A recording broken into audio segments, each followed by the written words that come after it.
ओम नमो भगवते वासुदेवाय नमः। स्वागत है आप सभी का मेरे यूट्यूब चैनल पर। मैं हरिओम शर्मा आज आपको धर्मराज और एक राजा की सुंदर वैशाख मास की कथा सुना रहा हूँ।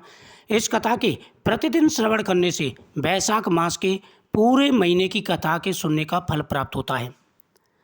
प्राचीन समय की बात है, एक राजा ने हाथी पर ढोल रखकर सारे नगर में यह घोषणा कर दी कि 8 वर्ष की आयु से लेकर 80 वर्ष की आयु तक के जो भी मनुष्य मेष की संक्रांति में सूर्योदय से पहले स्नान नहीं करेगा वह दंडनीय समझा जाएगा, उसे शहर से निकाल दिया जाएगा। पुत्र, भार्या, इष्ट मित्र चाहे जो भी हो, वैशाख के धर्मों का पालन सभी को करना है। प्रातःकाल पवित्र नदी पर जाओ, स्नान स्थान पर प्याऊ लगवाओ, यथाशक्ति योग ब्राह्मणों को दान तथा अन्य धर्म के कार्य करो। प्रत्येक गांव में एक एक उपदेश करने के वाला विद्वान ब्राह्मण नियुक्त कर दिया गया तथा 5 गांव पर एक अधिकारी। इसी प्रकार धर्महीनों को दंड देने के लिए 10-10 सवार नियुक्त कर दिए। इसी प्रकार वह चक्रवर्ती राजा ने अपने पूरे राज्य में यह व्यवस्था कर दी। इस राज्य में जो पापी मर जाते वे भी बैकुंठ को जाते थे। वैशाख मास में एक बार के स्नान से पापों से मुक्त होकर प्राणी यमपुरी को नहीं जाता। इस कारण उस सूर्यवंशी राजा ने यम के सब लेखों को मिटा दिया। मनुष्यों के जो भी पुराने कर्म थे सबका नाश हो गया। बेचारे चित्रगुप्त के लिए लिखने के लिए कुछ भी नहीं रहा। सब नरक खाली हो गए। तब एक समय नारद जी धर्मराज के पास जाकर कहने लगे, हे राजन, नरक में पहले जैसा हाहाकार शब्द नहीं सुनाई जाता। चारों तरफ शांति शांति है। चित्रगुप्त के पास भी लिखने को कुछ नहीं है। हाथ पर हाथ रखे मुनि बैठे हैं। बड़े बड़े पापी भी अब तुम्हारे लोक में नहीं आते। इस सब का क्या कारण है? तब धर्मराज कहने लगे कि हे राजन, एक राजा पृथ्वी पर हुआ है। अपने राज्य में उसने आज्ञा दी है कि जो कोई वैशाख के धर्मों का पालन नहीं करेगा वह दंडनीय समझा जाएगा और उसको दंड दिया जाएगा। उसके डर के मारे प्राणी वैशाख मास के धर्मों का पालन करके बैकुंठ लोक को जा रहे हैं। वह राजा चक्रवर्ती है और सारे संसार में उसी आज्ञा का पालन होता है। कर्मों के नाश से चित्रगुप्त के लिए लिखने को कुछ नहीं रहा और अब मैं काठ की मूर्ति के समान बैठा हूँ। अब मैं युद्ध करके उसको मारूंगा, क्योंकि मेरे पास अब काम कुछ ना रहा और सेवक को स्वामी का कार्य अवश्य करना चाहिए। यदि वह मुझसे नहीं मरेगा तो ब्रह्मा जी के पास जाकर निवेदन कर दूंगा। इस प्रकार नारद जी से कहकर यमराज मृत्यु, रोग, जरा आदि सब सेवकों और अपने दूतों को साथ लेकर दंड धारण कर भैंसे पर चढ़कर पृथ्वी पर आया और सिंहनाद करते हुए उस राजा की नगरी को चारों तरफ से घेर लिया। इससे समस्त प्रजा अत्यंत भयभीत हो गई। राजा भी यह सुनकर कि यम ने पूरी को घेर लिया है, अपनी सेना को सजाकर नगर के बाहर आया और फिर दोनों में बड़ा भयंकर युद्ध होने लगा। राजा ने थोड़ी देर में मृत्यु, काल तथा रोग और यमराज के दूसरे दैत्यों को मारकर भगा दिया। तब भैंसे पर सवार यमराज स्वयं राजा के सम्मुख आया और भीषण गर्जना करके राजा पर बाण चलाने लगा। राजा ने 3 बाणों से उसके धनुष को काट दिया। अब यम ढाल तलवार लेकर राजा को मारने के लिए चला गया। तब राजा ने उसकी ढाल तलवार काट दी और काले सर्प की फूंकार मारता हुआ क्रोधित होकर एक बाण यम के मस्तक पर मारा।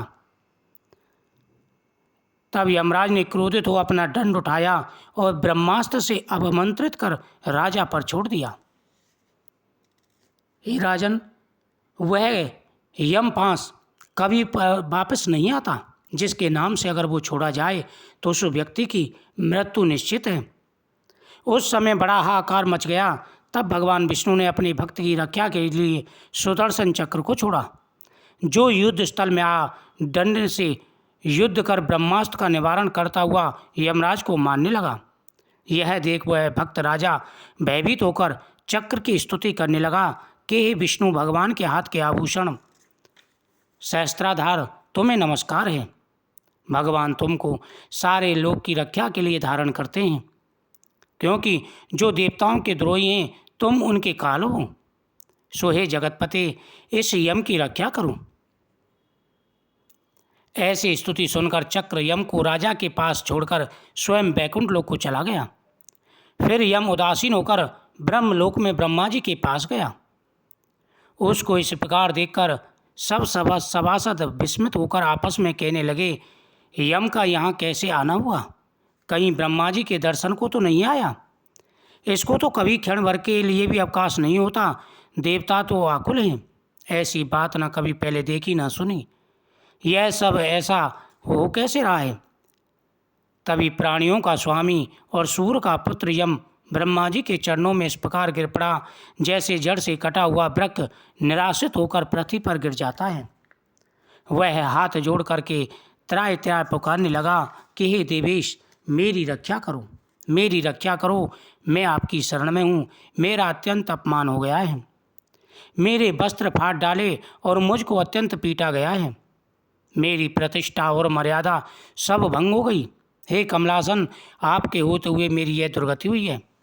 ऐसा कह यम मूर्छा खाकर पृथ्वी पर गिर गया। तब वहाँ पर बड़ा कोलाहल हुआ। सब आपस में विचार करने लगे, जो स्थावर जंगम सबको खाने वाला है, जो स्वयं काल है, मनुष्यों को संताप देने वाला, आज किससे पराजित हो गया? आज दुखी क्यों है?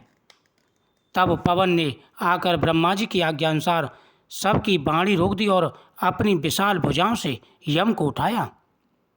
फिर समस्त संसार में विचरने वाले उदार बुद्धि उसे आसन पर बिठाकर कहने लगे कि किसने तेरा अपमान किया है? तुमको तुम्हारे स्थान से निकाल दिया, तुम्हारे वस्त्र और वही खाते किसने फाड़ डाले? सो यह सब वृतांत तुम ब्रह्मा जी के सम्मुख कहो, जो सबके पितामह हैं, वे ही तुम्हारे दुखों को दूर करेंगे। जब यम ने पवन के ऐसे वचन सुने तो यमराज ब्रह्मा के मुख की तरफ देखकर अत्यंत दीन स्वर में सत्यतापूर्वक इस प्रकार कहने लगे। यम कहने लगे कि हे ब्रह्मा जी, मेरा सर्वनाश हो गया। जिसका पद खंडित हो जाए उसका जीवन वृथा है। स्वामी सेवक की जिस कार्य पर नियुक्ति करे और वह उस कार्य को ना करे तथा स्वामी का धन खाता रहे तो वह काठ का कीड़ा गुणवंता है। अब मैं आपका कार्य नहीं कर सकता क्योंकि राजा कीर्तिवान ने यह सब कार्य नष्ट कर दिए हैं। इस मास के भय से समुद्र तक सब प्रजा वैशाख मास के कर्तव्य धर्म का पालन करती है और अन्य धर्म के कार्य, पितरों का श्राद्ध, अग्निहोष्ट, योग, होमादि यज्ञ, तीर्थ यात्रा तथा विविध दूसरे शुभ कार्य छोड़ दिए हैं। योग, संध्या, प्राणायाम करना, होम, स्वाध्याय सब कुछ छोड़कर सभी लोग वैशाख मास के धर्मों का पालन कर रहे हैं। हे ब्रह्मा जी, उस राजा की आज्ञा बड़ी कठोर है। सभी वैशाख मास के धर्मों का पालन करके बैकुंठ धाम को जा रहे हैं। इस कथा का प्रतिदिन श्रवण करने से हर प्रकार की मनोकामना पूरी हो जाती है।